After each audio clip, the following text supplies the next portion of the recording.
کہ بھائی ہم آپ کو اختیار دے رہے ہیں، ہم آپ یعنی یہ اس کا معنی یہ ہے کہ میں نمازیں پڑھنے کے لیے، تمہاری نمازیں پڑھنے کے لیے جو جائے نماز بچھاتا ہوں، تم آ کے اسی کو پھاڑ دیتے ہو. تو یہ ہم نے کوئی اپنے لیے یا اپنی کسی جو ہے نا بہتری کے لیے نہیں کیا ہے، اس لیے کیا ہے کہ لوگوں کے اندر ایک سینس آف ایسوسیشن، بلکہ اس سے آگے ایک سینس آف آنرشپ آئے. یہ کسی فرد کی جماعت نہیں ہے، یہ کسی گروہ کی جماعت نہیں ہے، یہ چند افراد کے مجموعے کی جماعت نہیں ہے، یہ ہم سب کی جماعت ہے. اور اس کو ہم باقاعدہ اس اسپرٹ کے ساتھ جو اس مفہوم کے اندر ہے اس کے ساتھ لے کے چلنا چاہتے ہیں. تو میں چاہتا ہوں ہم سب کے اندر یہ برداشت بھی آئے. مطلب ہم اپنا ایک اختیار آپ کو تفویض کر رہے ہیں، آپ کو بھی چاہیے کہ اس مجلس کو وہ اپنا اختیار تفویض کریں، تھوڑی برداشت پیدا کریں، تھوڑا صبر، تھوڑا جھیلنا. فیصلہ کل ہو جائے گا، فیصلہ پرسوں ہو جائے گا، فیصلہ 2 اجلاسوں کے بعد ہو جائے گا. لیکن کلا بل تحبون العاجلہ، تم جلد بازی کو اور جلدی کو اور عجلت کو پسند کرتے ہو. اس جلد بازی، عجلت اور اس میں پھر ہم چاہتے ہیں جلدی جلدی ہو، اور جو ہم نے کل کھانا ہے وہ آج کھائیں. حالانکہ ہم یہ بھی کہتے ہیں کہ جو سہج پکے وہ سو میٹھا ہو. تو بھئی اسے اچھے طریقے سے پکا کے کھا لیتے ہیں، کوئی اتنی جلدی ہمیں نہیں کرنی چاہیے. تو ایک تو وضاحت میری یہ تھی، اس میں کوئی بات بہت میٹھی ہے لیکن اگر تلخ انداز ہو گیا ہو تو معافی چاہتا ہوں. دوسری بات یہ ہے کہ جس وضاحت کا مجھ سے تقاضا کیا ہے جناب اسپیکر نے، تو یہ جو آپ کے سامنے 4 چیزیں رکھی گئی ہیں نا، جماعت سازی کی 4 چیزیں، میں تھوڑی سی اس کی بیک گراؤنڈ بتا دوں. جہاں تک شخصی امارت کا تعلق ہے، تو شخصی امارت کا ایک تصور وہ ہے جس سے ہم وابستہ رہے ہیں، اور اس میں بھی آپ 2 چیزیں علیحدہ کر لیں. میرا خیال ہے عطا اللہ خان صاحب کو بھی پوری طرح پتہ ہے، مجھے تو پتہ ہی ہے کہ ایک شخصی امارت کا تصور وہ ہے جو ڈاکٹر اسرار احمد رحمۃ اللہ علیہ نے ہمیں دیا ہے. ہمارے بعض اور سینئر ساتھیوں کو بھی پتہ ہوگا، عبدالقیوم قریشی بھی بیٹھے ہیں، نوید عباسی بھی بیٹھے ہیں. ڈاکٹر اسرار احمد صاحب نے ایک تصور شخصی بیعت دیا ہے. ایک تصور وہ ہے جو آج تنظیم میں مروج ہے، یہ دونوں ایک نہیں ہیں. یہ بات اچھی طرح سمجھ لیجئے، شخصی امارت کے یہ دونوں تصورات ایک جیسے نہیں ہیں. ہم جس تصور سے ڈھسے ہوئے ہیں، جس کے رد عمل میں ہم یہاں پہ بیٹھے ہوئے ہیں، وہ شخصی امارت کا وہ تصور ہے کہ جو ڈاکٹر عبدالسمیع صاحب اور جناب اظہر بختیار خلجی صاحب کا بنایا ہوا ہے، اور جو امیر تنظیم اسلامی نے تنظیم کے اوپر نافذ کیا ہوا ہے. اور یہ شخصی تصور، جو شخصی امارت کا تصور جو ہے، اس کو منسوس نہیں کہا جا سکتا، بلکہ جو منسوس کی ٹیکنیکل بیس ہے اس کے مطابق وہ جو تصور ڈاکٹر صاحب کا بھی ہے وہ بھی منسوس نہیں ہے. اس لیے کہ جو کم از کم مجھے معلوم ہے وہ یہ ہے کہ نص یعنی منسوس تو وہ ہوتا ہے، قاری صاحب بیٹھے ہیں وہ اس کو بہتر طور پہ اجاگر کر دیں گے، جس کا حکم دیا گیا ہو، جو انشائیہ انداز میں قرآن مجید میں یا سنت رسول صلی اللہ علیہ وسلم سے ثابت ہو، وہ ہے جسے ہم منسوس کہیں گے. جو فرض کے حکم میں ہو، جس کا حکم موجود ہو، وہ منسوس ہے. یہ زیادہ سے زیادہ ہم اسے مسنون کہہ سکتے ہیں، لیکن یہ کہ ڈاکٹر صاحب نے اسے منسوس کہا ہے، ہمارے سامنے کہا ہے، اور وہ شاید ایک اس معنی میں کہا ہے کہ یہ مباح کے درجے میں قرآن و سنت سے یہ چیز ثابت ہے. اس معنی میں اگر منسوس کہا جائے تو غلط نہیں ہوگا، لیکن منسوس اس معنی میں کہنا کہ یہ فرض ہے اور یہ کیے بغیر چارہ ہی نہیں، اس معنی میں وہ بیعت کا تصور بھی منسوس نہیں تھا جو ڈاکٹر صاحب کا تھا. رہ گیا یہ کہ جو اس وقت تصور رائج ہے تنظیم اسلامی کے اندر، یہ ہرگز نہ منسوس ہے، نہ مسنون ہے، نہ معصور ہے. یہ تصور وہ ہے، یہ جو ابھی سالانہ اجتماع، پچھلے سالانہ اجتماع میں ڈاکٹر صاحب کی ویڈیو کیسٹ دکھائی گئی ہے، جس میں ڈاکٹر تقی الدین صاحب کے جو اعتراضات تھے ان کے جواب دیے نا ڈاکٹر صاحب نے. اصل میں یہ پوری جو 2 گھنٹے 38 منٹ کی ویڈیو تھی وہ ڈاکٹر تقی الدین کے اعتراضات کا جواب ہے. اس ویڈیو میں اگر آپ سنیں تو ڈاکٹر صاحب یہ بات کہتے ہیں کہ جو ڈاکٹر تقی الدین کا اصل اعتراض تھا کہ یہ بیعت تو در حقیقت بندے اور اللہ کے درمیان ہے، وَإِنَّ اللَّهَ اشْتَرَىٰ مِنَ الْمُؤْمِنِينَ أَنفُسَهُمْ وَأَمْوَالَهُمْ، اور اللہ کا جو مستند نمائندہ ہے وہ تو رسول ہے، لہذا یہ بیعت رسول لے سکتا ہے، اور یا پھر امت کا جو نمائندہ ہوتا ہے جسے خلیفہ کہتے ہیں، یہ بیعت وہ لے سکتا ہے. یہ ایک علمی بحث ہے. ہمارے ہاں ایک پورا مکتب فکر اور ایک حلقہ ہے جو یہ تصور رکھتا ہے کہ بیعت رسول اور خلیفہ کے علاوہ کسی تیسرے شخص کی نہیں ہو سکتی، وہ بیعت ارشاد کا بھی قائل نہیں ہے۔ لیکن جو ڈاکٹر تقی الدین صاحب کا اعتراض تھا وہ یہ کہ یہ بیعت سموتات یا نبی کی ہو سکتی ہے یا خلیفہ کی ہو سکتی ہے، اس کے علاوہ کسی اور کی نہیں ہو سکتی۔ تو جب ڈاکٹر صاحب نے اس کی وضاحت کی کہ یہ وہ والی بیعت نہیں ہے کہ جو الجماعت کی بیعت ہوتی ہے، بلکہ یہ وہ والی بیعت ہے کہ جو ہم جہاد کی بیعت کرتے ہیں، اور پھر اس میں ظاہر ہے انہوں نے وہ حضرت حسین کی مثال بھی دی اور یہ ساری مثالیں دیں، تو اس پر ڈاکٹر تقی الدین نے کہا کہ میرا اعتراض ختم ہو جاتا ہے۔ جماعت شیخ الہند اور تنظیم اسلامی نامی کتاب میں ڈاکٹر صاحب نے یہی بات مولانا حامد میاں کے اعتراض کے جواب میں کہی۔ مولانا حامد میاں نے ڈاکٹر صاحب کے اس جب بیعت کا غلغلہ ہوا کہ انہوں نے بیعت لی ہے تو اس پر ایک اعتراض کیا اور وہ ان کے خلاف فتویٰ دے دیا۔ تو جب ڈاکٹر صاحب جا کے ان کو ملے اور یہی ان کے سامنے بھی تشریح کی تو مولانا حامد میاں نے اپنا جو بھی اعتراض تھا یا مخالفت تھی وہ ترک کر دی۔ اب جس وجہ سے ڈاکٹر تقی الدین صاحب اور مولانا حامد میاں صاحب دونوں مخالف تھے اس بیعت کے تصور کے اور اسے فتنہ سمجھتے تھے، وہی انڈکٹ کر دیا لا کے ڈاکٹر عبدالسمیع صاحب نے۔ تو معلوم ہوا کہ یہ تو وہی جو ہے فتنے والی، اور بلکہ میں تو یہ بھی کہنے میں کوئی باک محسوس نہیں کرتا کہ یہ مسنون یا معصور کیا ہوگی، یہ تو آغا خانی طرز کی اور کیا کہتے ہیں اسے قادیانی طرز کی بیعت ہے۔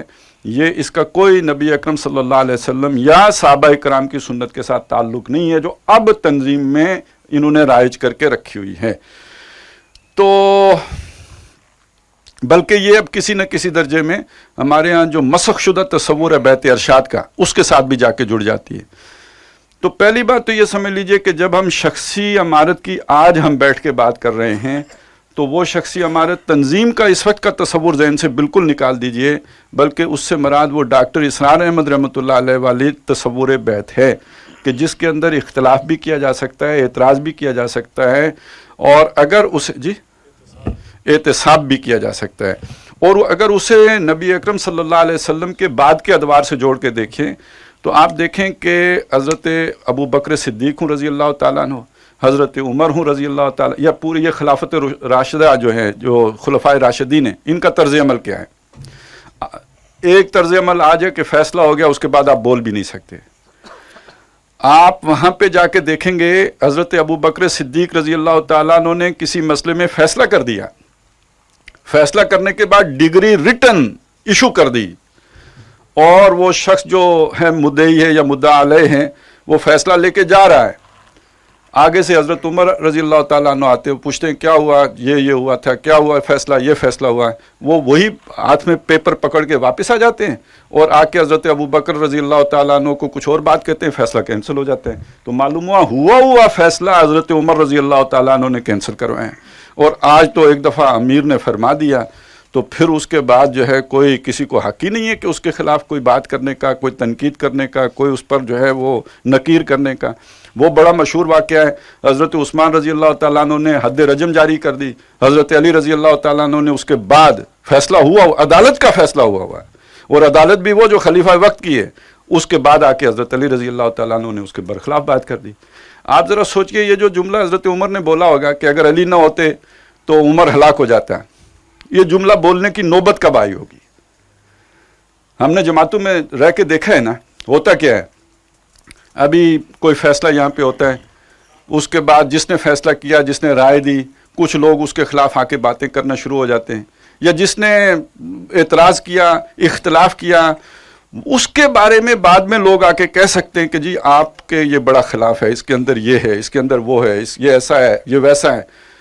تو کوئی ایسا ہی موقع تھا جب حضرت عمر رضی اللہ تعالیٰ عنہ کے کان بھرے جا رہے تھے حضرت علی کے خلاف، تو حضرت عمر نے پھر یہ کہا کہ یہ علی میرا محسن ہے، جو مجھ پہ تنقید کرتا ہے، مجھے آئینہ دکھاتا ہے، میرے فیصلوں پہ اعتراض کرتا ہے، مجھے اپنے فیصلے ریویو کرنے کا موقع دیتا ہے، تو یہ تو میرا محسن ہے، یہ نہ ہوتا میں ہلاک ہو جاتا۔ تو معلوم ہوا کہ تنقید کرنا، فیصلے کا محاسبہ کرنا، فیصلے کے اوپر اعتراض کرنا، فیصلے کے خلاف کھڑے ہو کے بات کرنا، یہ صحابہ کرام رضوان اللہ تعالی علیہم اجمعین کے ہاں تو یہ ایک بڑی معروف شے تھی۔ ہمارے ہاں اس شے کو نفاق سمجھا جاتا ہے۔ تو اب ان دونوں کا ذرا تقابل کر کے دیکھیں تو یہ زمین و آسمان کا فرق ہے جس کو ہم مسنون بیت کہتے ہیں، اور جو ہمارے ہاں مروج بیت ہے یہ تو زمین آسمان کا فرق ہو گیا ہے۔ اب اسی میں کچھ اور چیزیں بھی ہیں، یہ عام طور پہ تو ہم نہیں ڈسکس کرتے، لیکن بہرحال آپ کے سامنے آ جانی چاہیے، اس لیے کہ تاکہ ذہن کھلیں، آپ اپنے ذہنوں کو کھولیں، مت کسی خاص اس جو ہے نا مقید ہو کے سوچیں، اوپن ہو کے سوچیں۔ آپ اس چیز کو دیکھیں، ہم یہ حدیث سناتے ہیں کہ مم ماتا ولیس فی عنقہ بیعۃ ماتا میتۃ جاہلیۃ۔ کتنوں کو معلوم ہے کہ حضرت خدیجہ رضی اللہ تعالیٰ عنہ کوئی بیعت کیے بغیر دنیا سے گئی ہیں؟ یا معلوم ہے تو اس کے ساتھ کبھی کسی نے کنیکٹ کر کے دیکھا اسے؟ 6 مہینے حضرت علی رضی اللہ تعالیٰ عنہ نے حضرت ابوبکر صدیق رضی اللہ تعالیٰ عنہ کی بیعت نہیں کی ہے۔ اس دوران اگر ان کی وفات ہو جاتی تو نعوذ باللہ جہالت کی وفات ہوتی۔ تو کچھ چیزیں ہوتی ہیں ان کا تقابل کر کے دیکھنا ہوتا ہے، اتنا اندھا دھند کسی ایک سائڈ کو نہیں لے لیتے۔ اور یہ میں آپ کو بتاؤں، ویسے کبھی تجربہ کر کے دیکھیے گا، جب 2 علماء کسی معاملے میں بحث کرتے ہیں، ایک عالم کی جب آپ رائے پڑھتے ہیں، آپ سمجھتے ہیں کہ اس نے آخری بات کہہ دی ہے، اس کا کوئی جواب دوسرے عالم کے پاس نہیں ہوگا، لیکن یہ کہ جب دوسرے عالم کی رائے اس کے جواب میں آتی ہے تو پتہ چلتا ہے کہ اس نے اس کے جو ہے چھتڑے اڑا کے رکھ دیے ہیں، اب اس کے پاس کوئی جواب نہیں ہوگا، اور جب اس کا جواب آتا ہے تو پھر بات وہی ہوتی ہے۔ تو یہ کیوں ہوتا ہے؟ یہ اسی لیے ہوتا ہے کہ ہمارا علم جو معلومات جو ہیں وہ محدود ہوتی ہیں، ہم اپنی معلومات کی روشنی میں یہ سمجھ بیٹھتے ہیں کہ یہ معاملہ تو بس حل ہو گیا ہے، یہ جتنی آراء آ گئی ہیں، حالانکہ اس کے برعکس آراء بھی موجود ہوتی ہیں۔ میں یہاں یہ بات کیوں کہہ رہا ہوں کہ اگر ڈاکٹر اسرار احمد رحمۃ اللہ علیہ نے ایک رائے دی ہے تو وہ حتمی نہیں ہے، اور اس سے اگر یہ نتائج برآمد ہوئے ہیں، اس میں خود ڈاکٹر صاحب نے اس تقریر میں یہ بات کہی ہے، وہی جو سالانہ اجتماع میں سنائی گئی، کہ ڈاکٹر تقی الدین یہ بات کہتے ہیں کہ اب میرا اختلاف تو ختم ہو گیا ہے، آپ نے جو تشریح کر دی ہے بیعت کی، اس کے بعد میرا اختلاف تو ختم ہو گیا ہے، پھر بھی میری رائے یہ ہے کہ ہم بیعت کے نظام کو اختیار نہ کریں، اس لیے کہ یہ کل جا کے فتنہ بننے کا خطرہ موجود ہے، اس سے بچنے کے لیے ہم یہ نہ اختیار کریں۔ تو میں کہنا یہ چاہتا ہوں کہ کوئی بات حتمی نہیں ہوتی، کوئی بات ایسی نہیں ہوتی کہ اس کو اختیار کرنے کے بعد آدمی فتنے سے بچ جائے اور پھر وہ کوئی جو ہے اس میں تبدیلی ممکن نہیں ہے۔ تو اس میں ذرا تھوڑا سا ذہن کھول لیں۔ میں یہ بالکل نہیں کہتا کہ ہم بیعت کا نظام اختیار نہیں کریں، میں صرف یہ کہتا ہوں کہ ہم ایک دفعہ اس کو ریویو کر لیں، اچھی طرح دوبارہ کھنگال لیں، ذہن کھول کے کھنگال لیں اس کو۔ تو پہلی چیز تو یہ ہے جسے ہم نے شخصی امارت سمجھا ہے۔ دوسری اجتماعی امارت کا تصور ہے۔ یہ اجتماعی امارت کو بھی اگر آپ دیکھیں نا، یہ ہمارے ہاں ایک نیا تصور ہی ہوگا، یہ بھی ایک طرح کی شخصی بیعت ہی کی اجتماعی شکل ہے، یہ بھی بیعت ہے۔ اس میں مطلب کیا ہوگا، اس میں معنی کیا ہوں گے کہ وہ یہاں پہ تو ایک آدمی کی فکر ہے، شخصی امارت میں ایک آدمی کی سوچ، ایک آدمی کی فکر ہے، وہ مشورے کرتا ہے، فیصلے وہ کرتا ہے۔ اجتماعی امارت میں کیا ہوگا، مشورے اسی طرح ہوں گے، فیصلے وہ 5 آدمی بیٹھ کے اکثریت سے کریں، ان سب کی اکثریت سے فیصلہ نہیں ہوگا۔ وہ جو 5 آدمیوں کی ہم نے کمیٹی بنائی ہوئی ہے، وہ کمیٹی اپنی ڈسکشن کر کے اس کے بعد اپنی اکثریت کے ساتھ وہ 5 میں سے 3 جس طرف ہوں گے وہ فیصلہ ہو جائے گا۔ ایک آدمی کے پاس وہ اختیار نہیں ہوگا، وہی اختیار جو ایک آدمی کے پاس ہوتا ہے وہ 5 آدمیوں کے پاس ہوگا یا 7 آدمیوں کے پاس ہوگا۔ یہ اجتماعی امارت کا تصور ہے۔ اس سے آگے آ گیا جناب آپ کا جو یہ دستوری شخصی جو ہے، یہ وہ ہے جو جماعت اسلامی کے ہاں ہے، کہ جس میں جماعت دستوری ہے، امیر تقریباً وہی اختیارات رکھ رہا ہے جو آپ کے ہاں، لیکن وہ 5 سال کے لیے رکھتا ہے۔ پالیسی میکنگ شورا کرتی ہے، اس کی ایگزیکیوشن میں امیر کے پاس ویٹو کے ساتھ سارے اختیارات ہیں۔ وہ جو مودودی صاحب نے کہا گاڑی میں چلاؤں تو پیچھے سے تم تکبیر کہو تو میں آگے مڑوں دائیں مڑوں، یہ نہیں ہو سکتا۔ تو وہاں پہ بھی جماعت اسلامی کے ہاں بھی امیر کے پاس 5 سالوں کے لیے جو پالیسی شورا نے بنائی ہے اس کو نافذ کرنے کا ٹوٹل اختیار اس کے پاس ہوتا ہے۔ اور آخری جو تصور ہے یہ ایک بالکل نیا تصور ہے، اور یہ تصور ہے اجتماعی دستوری امارت کا۔ وہ پہلے والا تو شخصی ہے، یہ دستوری ہے۔ اس میں پھر اختیار پالیسی میکنگ کا شورا کے پاس ہوگا، اس کی ایگزیکیوشن کا 5 آدمیوں کی یا 7 آدمیوں کی کمیٹی کے پاس ہوگا. اس میں ایک کوآرڈینیٹر تو ہو سکتا ہے، سیکرٹری تو ہو سکتا ہے، اس میں امیر وغیرہ کوئی نہیں ہوتا. یہ 4 مختلف قسم کی چیزیں آپ کے سامنے رکھی ہیں. اچھا، اب میں اس کی تھوڑی تھوڑی آپ کو بتا دوں کہ ان کے پیچھے حکمتیں کیا ہیں. دیکھیں، یعنی اب آپ اپنی رائے نہ وہی وضاحتیں کر رہا ہوں. ان کے پیچھے جو حکمتیں ہیں اس کو سمجھ لیجئے کہ جو ہم شخصی امارت کے حق میں رائے دیتے ہیں، ایک تو فیصلہ سازی آسان ہوتی ہے، وہ بہت جسے کہتے ہیں نا بنیان مرصوص بنتی ہے. وہ جو جتنی اس میں نظم، ڈسپلن، یہ وہ سارا وہ سموتاعت والا سارا عنصر اس میں آ جاتا ہے. تو ایک انقلابی جماعت کو بنیان مرصوص بننے کے لیے ایک ایسے نظم کی ضرورت ہوتی ہے کہ جو صرف بیعت کا نظام فراہم کر سکتا ہے. یہ ہے وہ دلیل جو ہم اس سے پہلے دیتے رہے. اس کے مقابلے میں ایک دستوری جماعت ہے، اس میں فیصلہ سازی ڈیلیڈ ہوتی ہے، اس میں کنوینسنگ کا خطرہ ہوتا ہے، اس میں نجوہ ہوتا ہے، لوگ منتشر ذہن رکھتے ہیں اور پھر لابیاں بنتی ہیں. یہ اس کی ہم خرابیاں بیان کرتے ہیں جو ڈاکٹر صاحب نے جماعت اسلامی میں دیکھی.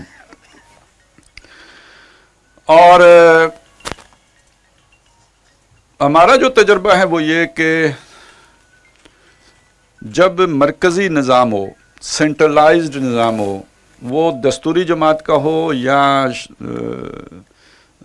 شخصی امارت والا ہو، اس میں ایک جیسی خرابیاں ہی ہم نے دونوں طرف دیکھی ہیں. یعنی وہ خرابی جو جماعت اسلامی میں آئی، جس سے بچنے کے لیے تنظیم نے شخصی امارت کا نظام قائم کیا، وہ قبضہ گروپ تو وہاں بھی آ گیا، وہ ساری خرابیاں وہاں بھی آ گئیں، وہ ساری پریشانیاں وہاں بھی آ گئیں. تو اس میں اب احتمالات ہیں، امکانات ہیں کہ اصل وجہ کیا بنتی ہے.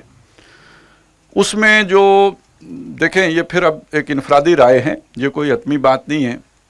جو میرے مشاہدے میں یا میری سمجھ میں یا میں نے سوچ کے جو میری سمجھ میں بات آئی ہے وہ یہ ہے کہ اس میں اصل جو غلطی ہوتی ہے وہ یہ ہوتی ہے کہ آپ جس دور میں، جو مکی دور ہے، آپ کہتے ہیں ہم 4 جو منہج کے 4 ادوار ہیں نا، نظریہ، دعوت اور پھر تنظیم اور تربیت اور صبر محض، یہ سلو دور ہوتا ہے. اس میں ایکٹیویٹی زیادہ نہیں ہوتی، اس میں تیز بھاگ دوڑ نہیں ہوتی، بلکہ یہ ایک جسے کہتے ہیں آپ کا جو نا سلو پروسیس ہوتا ہے. 900 سال حضرت نوح علیہ السلام کے اسی میں گزرے ہیں، مکی دور ہے. نبی اکرم صلی اللہ علیہ وسلم کے 13 برس ہیں، لیکن ان کے تو 900 برس ہیں نا، وہ سارے کے سارے مکی دور کے ہیں. تو اس میں پروسیس سلو ہوتا ہے.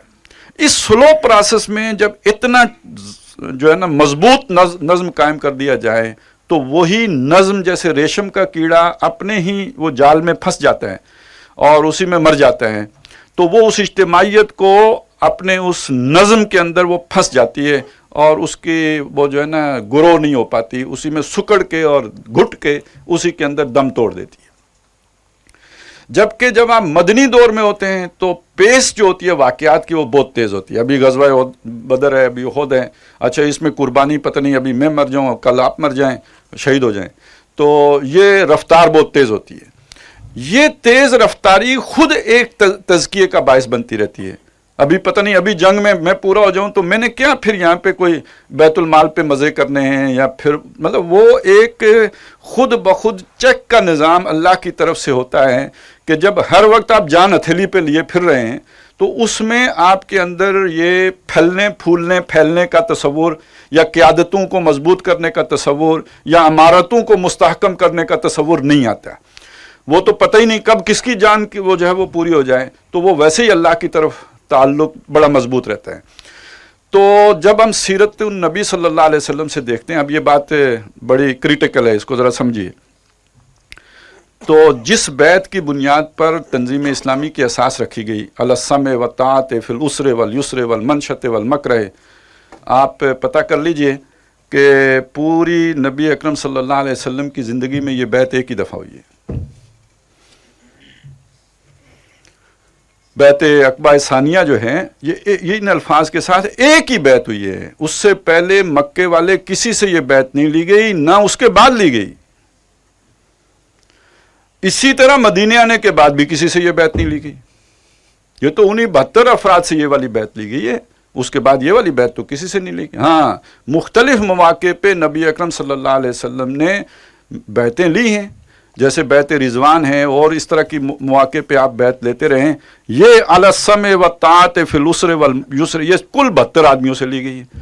تو جو نبی اکرم صلی اللہ علیہ وسلم کی زندگی میں جو واقعہ ایک دفعہ ہوا اور وہ بھی صرف چند لوگوں کے ساتھ ہوا، سارے صحابہ کے ساتھ نہیں ہوا، اس کو یوں سمجھنا کہ یہ گویا اس سے ہٹ گئے تو ہم سنت سے ہٹ گئے ہیں، اور اس سے اگر ہٹ گئے تو ہم نے دین کی کوئی بہت بڑی اساس جو ہے وہ ڈھا دی ہے، یہ چیز بھی صحیح نہیں ہے. میں پھر یہ کہتا ہوں، میں یہ نہیں کہتا کہ اس کو اختیار کرنا گناہ ہے، میں یہ نہیں کہتا کہ اس کو اختیار کرنا حرام ہے، میں صرف یہ کہہ رہا ہوں کہ اس کو چھوڑ دینا کوئی کفر نہیں ہے. اس سے اگر کوئی ہٹ جائے تو وہ کسی نے حلال کو چھوڑ کے حرام کی طرف نہیں گیا ہے، بلکہ دو مباح چیزوں کے درمیان ہی رہا ہے. کوئی اس نے کوئی بہت بڑے جرم کا ارتکاب نہیں کر دیا، اس نے کوئی سنت نہیں ترک کر دی. اب اس معاملے میں ایک چیز اور آپ کے سامنے رکھوں. کئی روایات ہیں جو پیش کی جا سکتی ہیں، لیکن میں آپ کی آسانی کے لیے صرف ایک وضاحت کر دوں.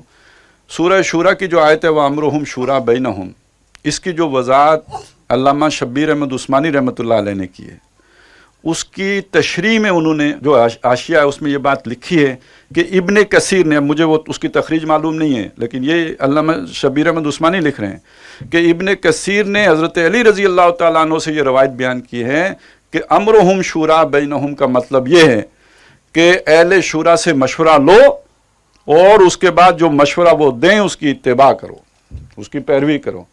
یہ جو ہے نا وَأَمْرُهُ إِلَيْكَ، جو ملکہ سبا سے کہا گیا تھا کہ ہم نے مشورہ دے دیا، اب فیصلہ تو نے کرنا ہے، تو اس کے مقابلے میں بات ہے جو حضرت علی رضی اللہ تعالیٰ عنہ کی طرف منسوب کی ہے ابن کثیر نے، جس کو اپنی تفسیر میں نقل کیا ہے علامہ شبیر احمد عثمانی رحمۃ اللہ علیہ نے، کہ مشورے کا مطلب یہ ہے کہ اہل شورا سے مشورہ کرو اور پھر اس کی اتباع کرو، اس مشورے کو جو انہوں نے فیصلہ کیا ہے، جو اہل شورا نے جس کی انہوں نے تو اکثریت کے الفاظ استعمال کیے ہیں، اس کی پیروی کرو. اب ایک سوال جو مفتی امین صاحب نے میرے سامنے رکھا تھا وہ میں آپ کے سامنے رکھ دیتا ہوں. وہ کہتے ہیں کہ میں نے یہ سوال امیر تنظیم اسلامی کے سامنے بھی رکھا تھا، انہوں نے مجھے اس کا کوئی جواب نہیں دیا. وہ سوال یہ ہے کہ جو مرا اس حالت میں کہ اس نے کوئی بیعت نہیں کی ہوئی تھی، وہ جہالت کی موت مرا، تو انہوں نے سوال یہ پوچھا تھا ان سے کہ ہم نے تو آپ کی بیعت کر رکھی ہے، آپ نے کس کی کر رکھی ہے؟ ہم تو مریں گے تو ایمان کی موت مریں گے کہ آپ کے ہاتھ پہ بیعت کی ہوئی ہے، آپ نے کس کے ہاتھ پہ بیعت کی ہے؟ اور اسی کے ذیل میں انہوں نے دوسرا سوال یہ کیا تھا کہ قرآن مجید کا حکم ہے وَاسْمَعُوا وَأَطِیعُوا، سنو اور اطاعت کرو. یہ حکم تمام اہل ایمان کو ہے، اس میں کوئی امیر تنظیم اسلامی یا کوئی بھی کسی جماعت کا امیر مستثنا نہیں ہے. تو ہم تو آپ کی بیعت کر لیتے ہیں علی السمع والطاعۃ، آپ وَاسْمَعُوا وَأَطِیعُوا کیسے کرو گے؟ تو اگر اس شورا کا یہ والا تصور سامنے رہے کہ جس میں جو امیر تنظیم ہے یا امیر جماعت ہے وہ بھی شورا کے فیصلوں کی تابعداری کرے، اتباع کرے، تو وَاسْمَعُوا وَأَطِیعُوا اس کے ساتھ بھی آ جائے گا. یا ایک فکر ہو جس فکر کے ساتھ وہ اپنا عہد باندھے کہ میں اس سے باہر نہیں نکلوں گا، اگر باہر نکلوں گا تو آپ مجھے پکڑ سکتے ہو، تو وہ وَاسْمَعُوا وَأَطِیعُوا کے اندر آ گیا. اگر اسے ہم ایبسولوٹ اختیار دے دیتے ہیں کہ وہ جو چاہے کرے، جہاں چاہے بیٹھ کے کرے، جس جگہ مرضی جو فیصلہ کر لے، تو اس کی وَاسْمَعُوا وَأَطِیعُوا کدھر جائے گی پھر؟ تو یہ اس کے لیے اگر قرآن مجید میں کوئی استثناء ہے کہ الا امیر الجماع، کہ باقی تو سب وَاسْمَعُوا وَأَطِیعُوا کریں سوائے جماعت کا امیر، تو وہ آخر اس کا کوئی استثناء سامنے آنا چاہیے، میرے علم میں تو نہیں ہے. تو ان ساری چیزوں کو سامنے رکھتے ہوئے پھر عرض کروں گا کہ کھلے ذہن کے ساتھ ان چیزوں پہ غور کریں. اب رہ گئی یہ کہ ہمیں آگے دستوری جماعت بنانی چاہیے یا یہ کہ شخصی عمارت رکھنی چاہیے، وہ چیزیں کاٹ کر کے جو اس میں خرابیاں آ گئی ہیں. تو میں آپ کے سامنے اپنا ذہن اب رکھ رہا ہوں. میں نے اس معاملے میں اپنا ذہن بالکل کھلا رکھا ہوا ہے، آپ لوگوں پر رکھا ہوا ہے. آپ لوگ اس نتیجے پہ پہنچتے ہیں کہ بھئی ہمیں شخصی عمارت کی طرف جانا چاہیے، مجھے قبول ہے. آپ لوگ اس چیز کی طرف جاتے ہیں کہ ہمیں دستوری جماعت کی طرف جانا چاہیے، مجھے قبول ہے. اور یہ جو ہم نے اجتماعی عمارت کا تصور رکھا ہے، یہ پتہ ہے کیوں رکھا ہے؟ یہ بھی بتا دیتا ہوں یہ کیوں رکھا ہے. یہ اس لیے رکھا ہے کہ بالفرض ہمارا ان کسی مسئلے میں آپس میں اتفاق نہیں ہو پاتا. فرض کریں شخصی بیعت کا تصور ہے تو ہمیں کسی فرد پر اتفاق نہیں ہو رہا. آپ سوچیں نا، ہم نے فیصلہ تو کر لیا شخصی بیعت رکھیں گے، تو یہ ممکن ہے کہ کراچی سے لے کے تو چترال تک سب کا کسی ایک آدمی کے اوپر اتفاق بھی ہو جائے. ٹھیک ہے. اچھا، اسی طرح ہم اگر دستوری رکھ لیں تو ہو سکتا ہے اس کے اوپر کوئی اتفاق نہ ہو پائے. تو ہم نے ایک اور آپشن رکھا ہے. وہ آپشن یہ ہے کہ ٹھیک ہے، ہمارے ہاں جو یہ پاکٹس بن گئی ہیں، ملتان ہے، ملتان میں ایک اللہ تعالیٰ نے حیثیت دی ہے عطا اللہ خان صاحب کو. یہاں جتنے لوگ ہیں وہ ان کے ساتھ جڑے ہوئے ہیں. یہ شخصی بیعت لے کے چلیں کہ دستوری بیعت لے کے چلیں، یہ سارے ان کے ساتھ چلنے کے لیے تیار ہوں گے. قطر ہے تو وہاں پہ اللہ تعالیٰ نے یہ حیثیت مدثر صاحب کو دے رکھی ہے. اسی طرح پنڈی اسلام آباد ہے، وہاں کوئی اور ہمارے ساتھی ہیں جن کو اللہ تعالیٰ نے جو ہے وہ ایک مقام پہ جو ہے وہ ایک مقام وہاں پہ دیا ہوا ہے. اب بیروٹ ہے یا کوئی آزاد کشمیر ہے، وہاں کوئی اور ہوگا جس کو اللہ تعالیٰ نے وہ حیثیت دی ہوگی. تو اب ایسے لوگ مل کر جو اپنی اپنی جگہ کے ایک طرح کے اولو الامر ہوں، جیسے آج ہم اس کو کہہ لیں گے جیسے اوس ہے، خزرج ہے، وہ کوئی اور قبیلہ ہیں، مہاجر ہیں، تو ٹھیک ہے جی، ان کے ہم نے یہ دو بندے لے لیے، ان سب کو جوڑ کر ایک شورا بنا لیں ان کی، اور 2-3 چیزیں ہم آپس میں طے کر لیں. ایک یہ کہ ہمارا جی نام سب کا ایک ہو، ساری جماعت کا نام ایک ہو جائے. ہم ایک شورا بنا لیں جو موٹے موٹے فیصلوں کے لیے کبھی کبھی اجلاس کر لیا کرے. اور ایک چیز جس پر ہمارا اتفاق ہو جائے، فکر، وہ فکر ہم ڈیفائن کر لیں اور اس کے اوپر ہمارا اتفاق ہو جائے. باقی نظم ہم ڈھیلا ڈالا رکھیں، یہ مختلف پاکٹس اسی طرح وجود میں رکھیں. یہ جو اوپر ہم نے شورا بنائی ہو، یہ اس نسبت تناسب سے رکھیں کہ جو نیچے ہماری تعداد ہے، ملتان کی کتنی تعداد ہے، اسلام آباد کی کتنی، اس نسبت تناسب سے ایک فارمولہ بنا کے شورا بنا لیں. اور یہ شورا ایک تو یہ دیکھتی رہے کہ کہیں فکری ڈائیورژن نہ ہو رہی ہو ان علاقوں میں، اور دوسری چیز یہ حالات کے اوپر ایک نظر رکھے کہ ہماری دعوت کتنی پھیلی ہے، فکر کتنا پھیلا ہے. جب یہ شورا یہ سمجھے، یہ محسوس کرے کہ ہماری دعوت اتنی پھیل چکی ہے کہ ہم ایکٹیو ریزسٹنس کے دور میں داخل ہو سکتے ہیں، یعنی اب مرحلہ آ گیا ہے، وہ تخت اور تختہ جسے ڈاکٹر صاحب کہتے تھے، اب جان دینے کا مرحلہ آ گیا، وہاں ہم جا سکتے ہیں. اور شورا کی 2/3 اکثریت یہ سمجھے کہ یہ مرحلہ آ گیا، ہم یہ کام کر سکتے ہیں.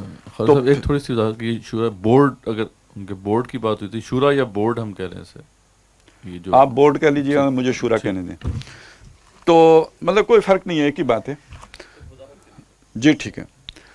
تو یہ جب یہ شورا یہ کی 2/3 اکثریت طے کر لے کہ ہم ایکٹیو ریزسٹنس کے دور میں داخل ہو سکتے ہیں، تو اب مسئلہ آئے اس بات کا کہ ایکٹیو ریزسٹنس میں تو بغیر سمع و طاعت والی جماعت کے نہیں جایا جا سکتا. تو اب اس مرحلے پہ جیسے بنی اسرائیل کی تاریخ کا ایک واقعہ آتا ہے کہ انہوں نے حضرت سموئیل نبی سے یہ تقاضا کیا تھا کہ آپ ہمارا کوئی سپہ سالار معین کر دیجئے. اب ہماری شورا اپنے میں سے کسی کو سپہ سالار کے طور پر امیر جماعت مقرر کرے، اس کی پھر شخصی بیعت ہو، علی السمع والطاعت فی العسر والیسر. یہ والی جو شخصی بیعت ہے نا، اس کے اندر جو ایک آمریت ہے، وہ ڈاکٹر صاحب تو کہتے تھے امیری آمریت سے بھی بہت گاڑش ہے. یہ زیادہ عرصے تک انسان نہیں برداشت کر سکتا. یہ کوئی 6 مہینے کی ہو، سال کی ہو تو وہ تو چل جاتی ہے. طویل ہو جائے یہ تو پھر جمود آ جاتے ہیں، پھر لوگ ٹھنڈے پڑ جاتے ہیں. تو اس کے اندر تو پھر وہ والی عمارت آئے اور پھر وہی ملک گیر ایک ڈکٹیٹر مقرر ہو. اور یہ کوئی انہونی بات نہیں ہے، یہ بالکل سمجھ میں آنے والی بات ہے. تو ایک ایکسٹریم کی صورت یہ ہے کہ اگر ہمارے درمیان اتفاق نہیں ہو سکتا تو تب بھی ہمارے پاس ایک آپشن ایسے موجود ہو کہ جس کی بنیاد پر ہم جڑے رہیں. اس لیے یہ ہم نے اجتماعی عمارت والا تصور بھی درمیان میں رکھا ہے. لیکن یہ ذہن میں رکھیں، یہ اجتماعی عمارت والا تصور آخری مرحلے کے لیے قطعاً فائدہ مند نہیں ہوگا. یہ نقصان دہ بلکہ یہ کہ بیڑا غرق کرنے والا ہو جائے گا. وہاں کے لیے تو لازماً جو ہے ایک امیر والا تصور چاہیے ہوگا. یہ تب تو ہو سکتا ہے، ابھی نہیں. مین وائل اس دوران ہمارے درمیان آپس میں